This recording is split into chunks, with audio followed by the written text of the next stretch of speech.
আজকাল সোশ্যাল মিডিয়াতে দেখি পকেটে টাকা নাই কিন্তু হাতে দেয় 2 লাখ টাকার ফোন শুধুমাত্র শো অফ করার জন্য। এই ছেলেটাকে দেখেন ক্লিয়ারলি সে ক্যাপাবল না, তারপরও লোন করে এই ফোনটা সে পারচেস করেছে।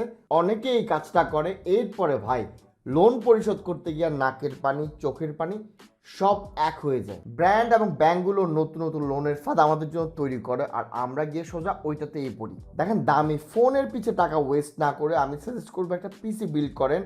আপনি এডিটিং শিখেন, ভিডিও এডিটিং আছে, গ্রাফিক্স ডিজাইন এবং আদার স্কিল ডেভেলপ করেন। আপনি এই দামি ফোন দিয়ে হয়তো শো অফ করতে পারবেন, কিন্তু এই ফোন আপনাকে টাকা এনে দিবে না, উল্টা এটার ভ্যালু দিনকে দিন ড্রপ করতে থাকবে।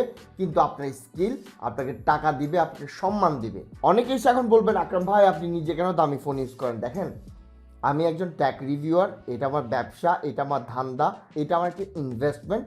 আর আপনার জন্য এইটা শুধুমাত্র একটা লোন। টিনেজ যারা আছে তাদেরকে বলবো, জীবনটা গড়ার সময় তোমাদের এখনই। প্লিজ শো অফ করে সময়টা ওয়েস্ট করো না। বাবা মা, স্পেশালি বড় লোক বাবা মা, স্পেশালি মাদেরকে আমি বলবো, আপনার বাচ্চাদেরকে স্পয়েল করেন না দামি গাড়ি, দামি ফোন, দামি লাক্সারি একটা লাইফ দিয়ে। প্লিজ আপনার বাচ্চা কাচ্চাদের স্পয়েল করেন না। এই বাচ্চা কাচ্চাগুলো, আপনার স্পয়েল বাচ্চা কাচ্চাগুলো শুধুমাত্র সমাজের বোঝা না, একটা সময় পরে গিয়ে না এরা আপনার কথাটাও শুনে না।